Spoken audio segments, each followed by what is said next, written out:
This is The Edge, hosted by Scott Walker, with Andy Walker, the head golf coach at Eastern Michigan. Ladies and gentlemen, this is The Edge. My name is Scott Walker. My brother from another, Andy Walker, is out competing. That's what we do here at The Edge. We get after it. Andy finished tied for fourth in the Michigan Senior Open.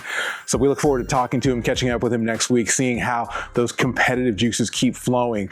When I was with him last month around his birthday, you could just get that sense that the competitive fire, the edge, were coming back to him, and his sea legs, once he gets those underneath him, we'll see what happens. We'll see if the floodgates turn on. So we'll catch up with Andy then next week. Of course, next week will be the aftermath of the Open Championship. This week at Royal Portrush, and of course, we're not going to leave you hanging out to dry. Ordinarily, we would do Majors Poker right now. We won't do it on the podcast or the show. You will see it on our Instagram feed. That is, of course, at theedge.show. Instagram, theedge.show. Instagram handle, theedge.show. So we'll catch you up on all our comings and goings and how we assess the field for the Open Championship. That's, of course, on our Instagram feed.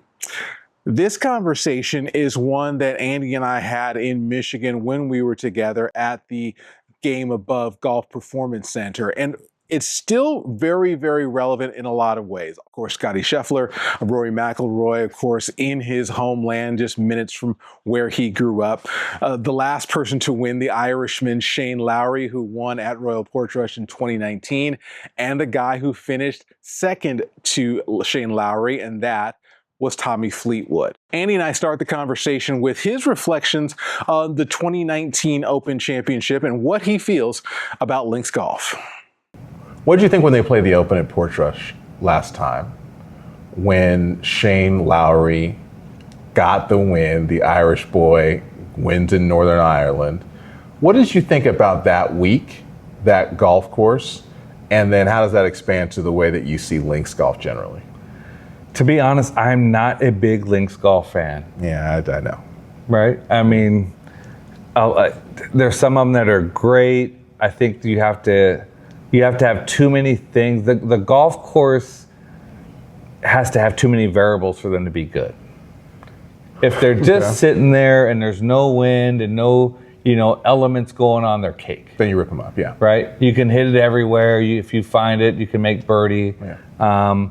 They get good when the conditions get tough, right? And it gets windy. When Shane won, it was almost like that whole week. It's almost like he knew he was going to win. Right. Yeah. Once you knew Rory had, on the first day spit the bit. That's right. Then okay, yeah, Shane Lowry may be in a position. I've not played Portrush. Okay. So I don't know the nuances of the golf course. I like green grass. Right. I don't want to putt a ball from 100 yards. I don't like putting all that much anyways anymore. I gotta get on the dub line, get some work in. But but it's I don't know. What I did see was an elite ball striker. You're right. Turn a golf course that you may not have to be an elite ball striker, but he turned it into his venue for the week. You think Shane Lowry is an elite ball striker? Mm-hmm. Okay.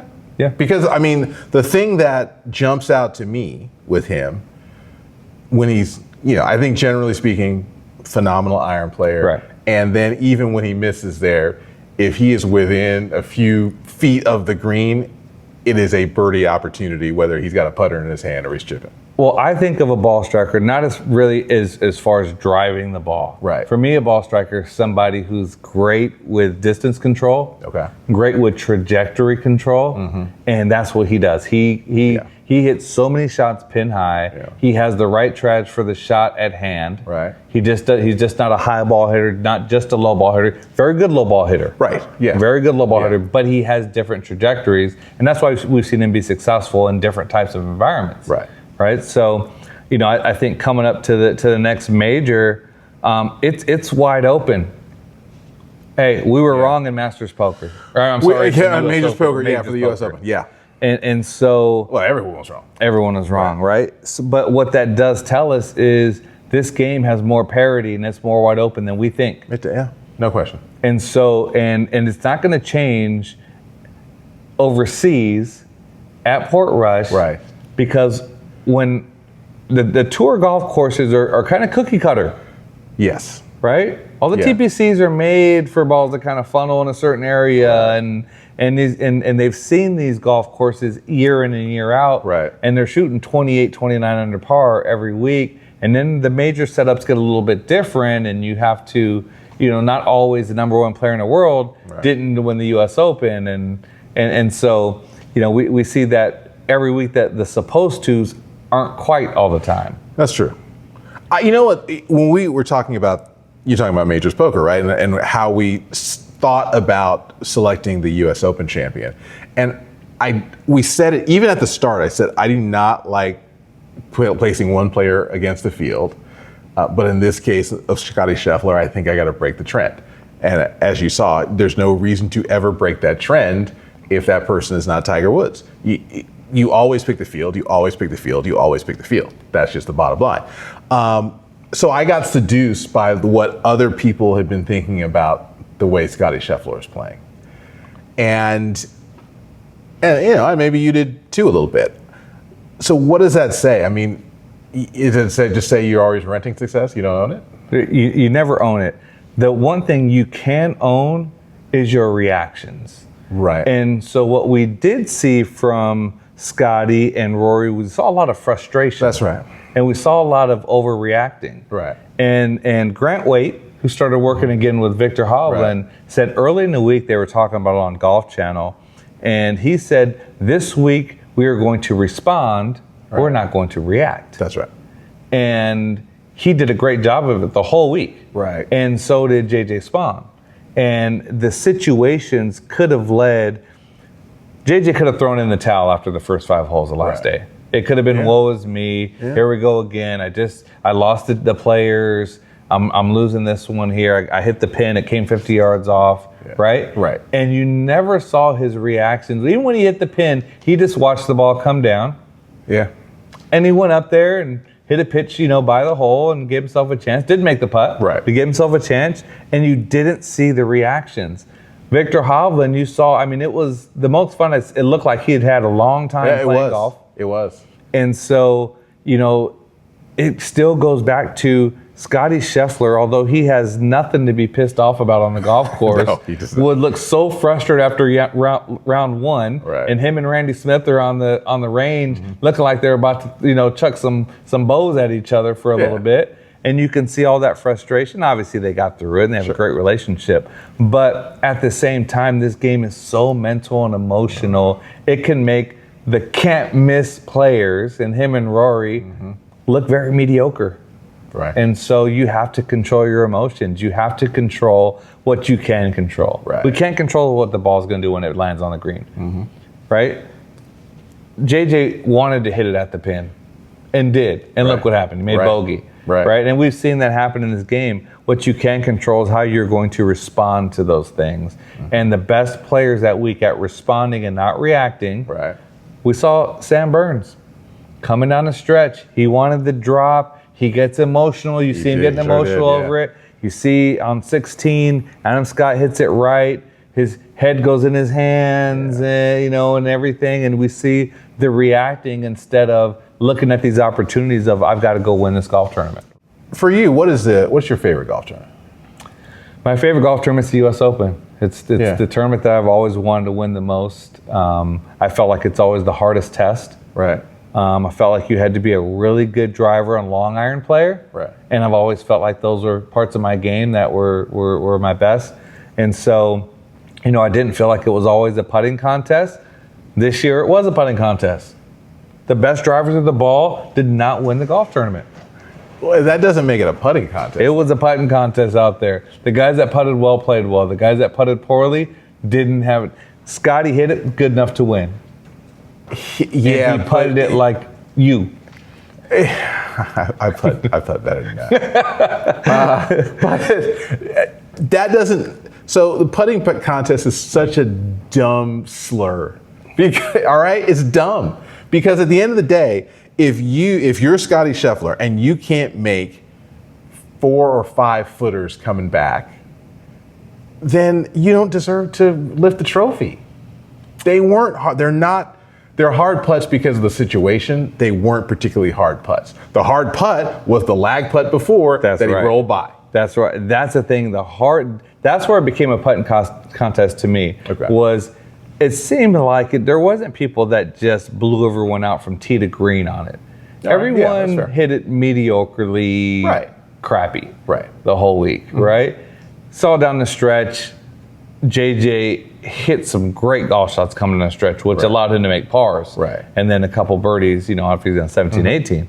But the whole week, the guys that weren't 3-putting and 4-putting were the guys that kept it in contention and stayed in the mix for the very fact that they could get those first putts within 3 or 4 feet. They're not going to make 6 and 7 footers for par on those greens all day. So that is a ball striking contest. That is not a putting contest. You can hit it to 15 feet there and ball strike it and still roll it to 7 feet on those greens. So then just hit it to 10 feet and not 15. That's fine. No one did it. but you could have done it. You could have. They just didn't do it. Never miss a new podcast when they drop. Subscribe to The Edge on Apple Podcasts, on Spotify, or wherever you get your podcasts.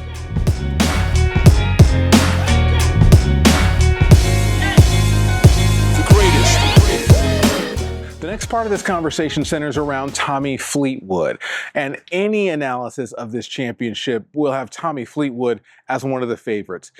He finished second to Shane Lowry the last time it was held at Royal Portrush 6 years ago.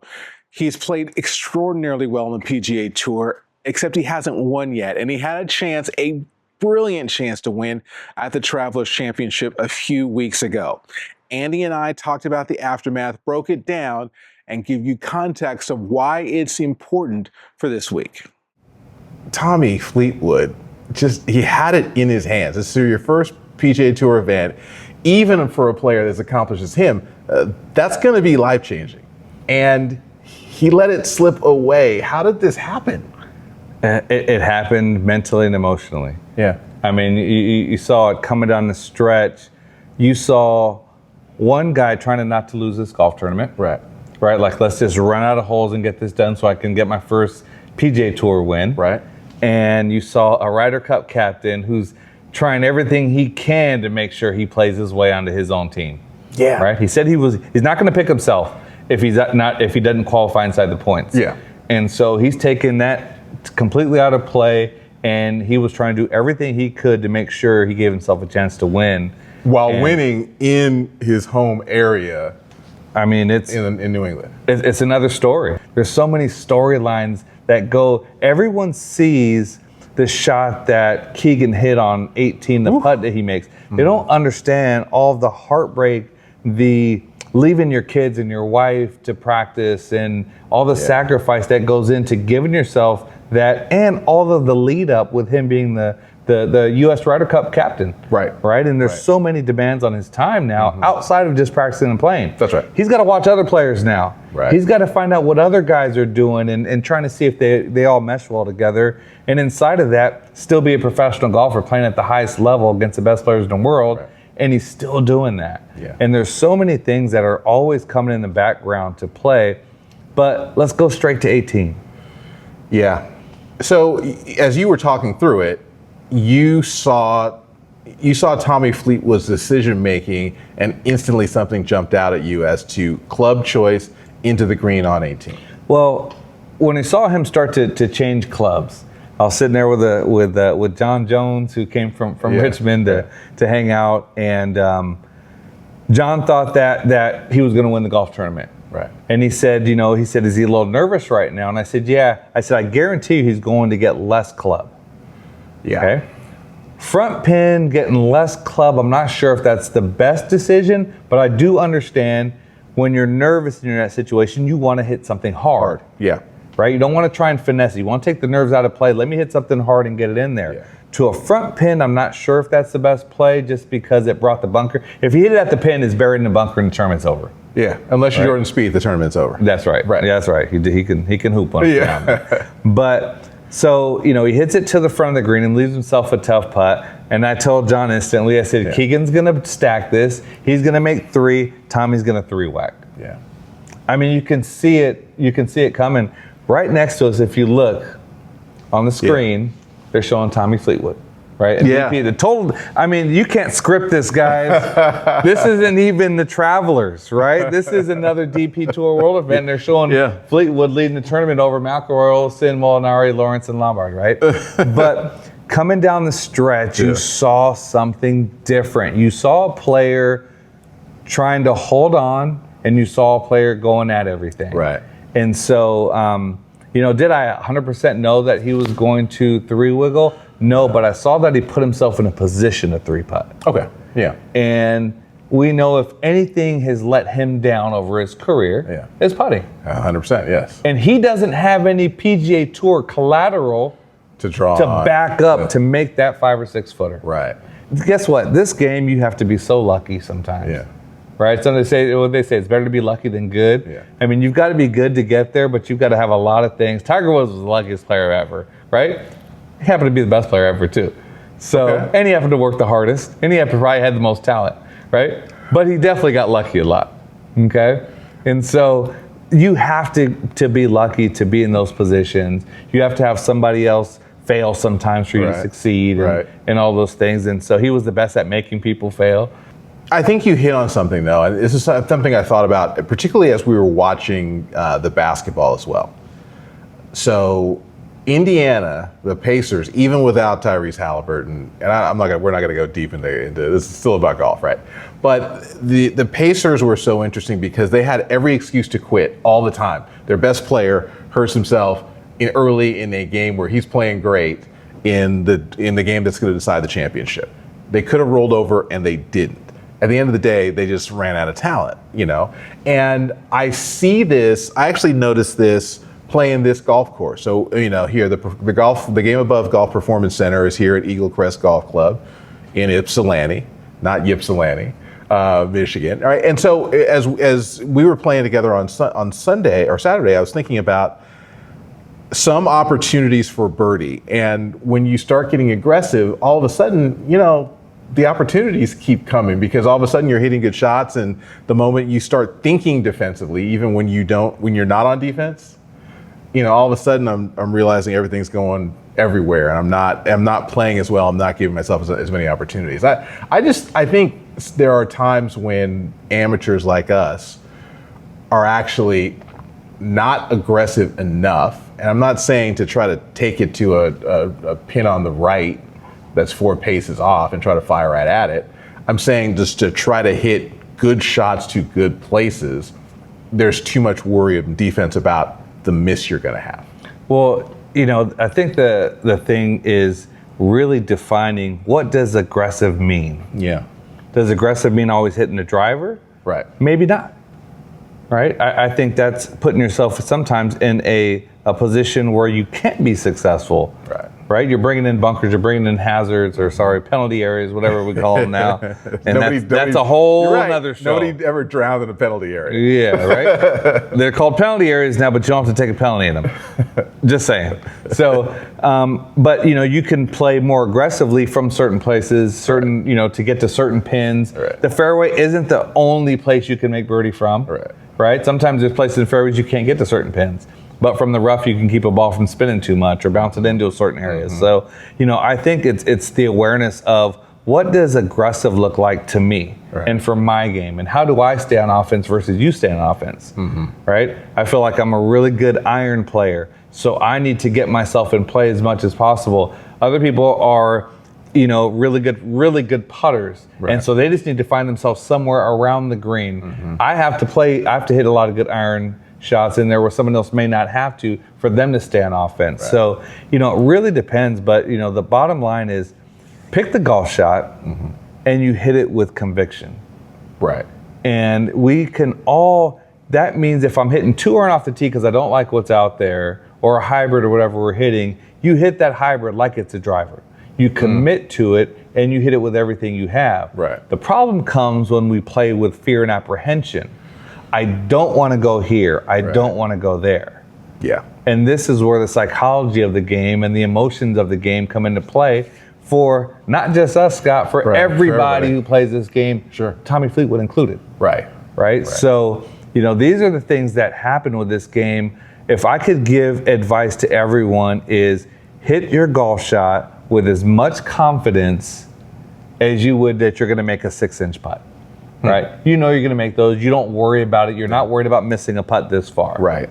I worry about missing putts that far sometimes, but not this far. Right. So it is, it's a situation when you can hit those shots, because we know when you don't commit to a golf shot, you're never going to pull it off.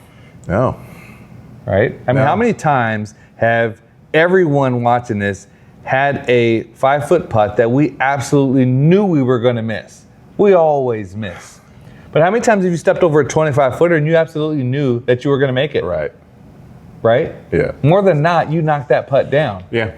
And so this is where, whatever you tell yourself, you're right. And whatever you believe, you're correct in that. So pick the golf shots you're going to hit it with all the confidence that you have and conviction. And pick your tee up and go to the next one and do the same thing over and over again. You're going to see the game get easier. You're going to have more fun with it. To be honest, there's going to be a lot less stress and a lot less going back and second guessing yourself. And there's no point. I mean, if basically, as long as you're playing a golf ball you can afford to lose, there's no stress in the game. I haven't bought a golf ball in a while, so I don't know what I mean. Yeah, thanks for that, by the way. Sure, I still buy mine, and I'm good. But but I do remember. I remember playing those Pinnacles, and going, okay, great. I can lose a Pinnacle, but I can't lose a Pro V. So, if you're playing a golf ball you can afford to lose, just swing at it. Fair enough. So that's tip 2. Buy a golf ball that you can afford to lose. Just buy Titleist balls. I'm a Titleist guy. Go in and just get Titleist balls. All right, fair enough. Stay connected with The Edge on your favorite platforms.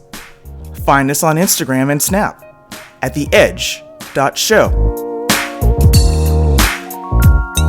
We were talking about Tiger Woods. You said Tiger Woods is the luckiest player in golf. And I was just sitting here going, I can't wait to get back here and to ask him when you thought Tiger Woods was lucky. The bounce on when he made the putt at Torrey. That putt was high, it bounces in. But I mean, hold on. You know what? When we were looking at that, I was actually thinking, and I just played Torrey about a month before, and I said, that wasn't as good a putt as I thought it was. That's right. But I mean, and I say luck and not taking anything skill away from him. He's the greatest.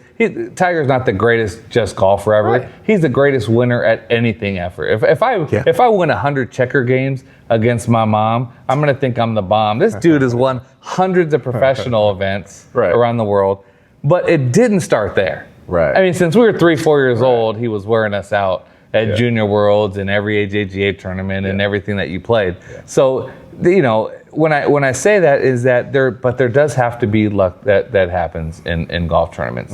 Someone else misses the putt, lips out. I mean, hey, Steve Scott didn't have to tell him to put that ball back. He didn't.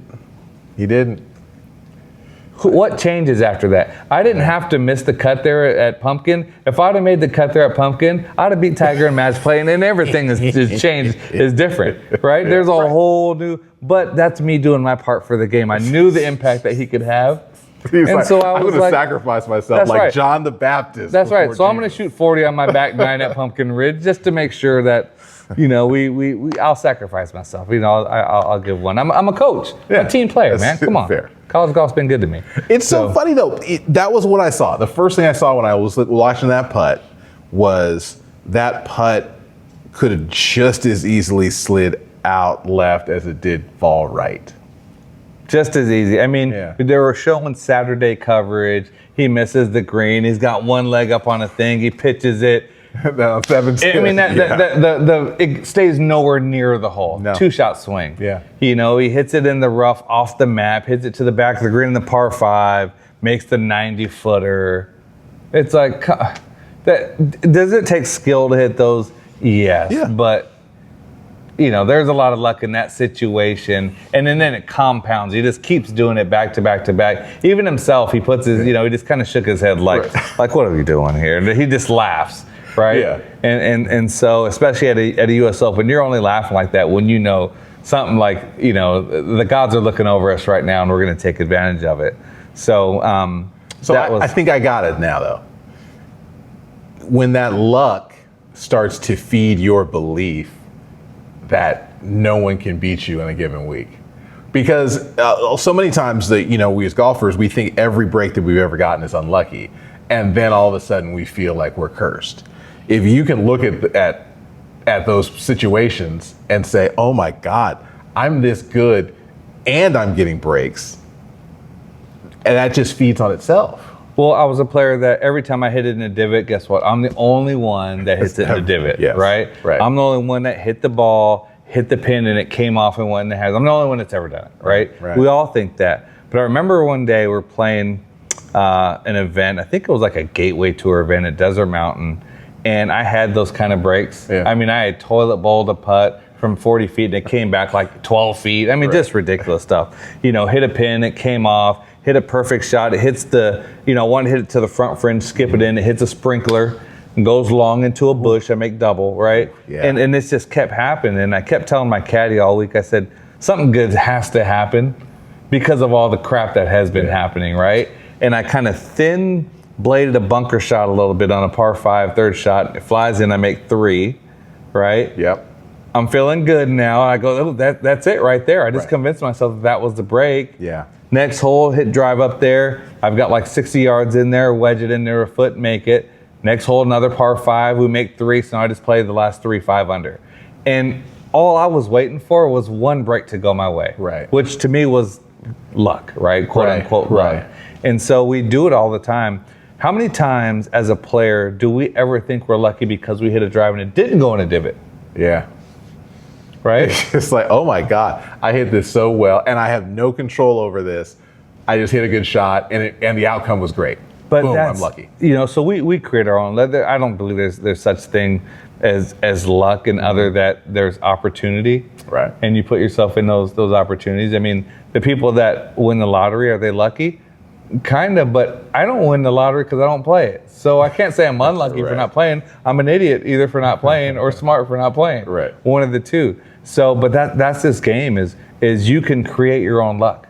Tiger didn't play himself into a zone every week. He created a zone before he played. Yeah. He created that outcome and that narrative before he played every week. Yeah. Right? And so he became the best driver in the ball when he needed it the most. Right. He became the best putter when he needed it the most. He became the best iron player when he needed it the most. And that's the thing is he found ways to allow himself the opportunity to be the best. Yeah. And he created those moments in himself. And so to me, as someone who didn't, it's lucky.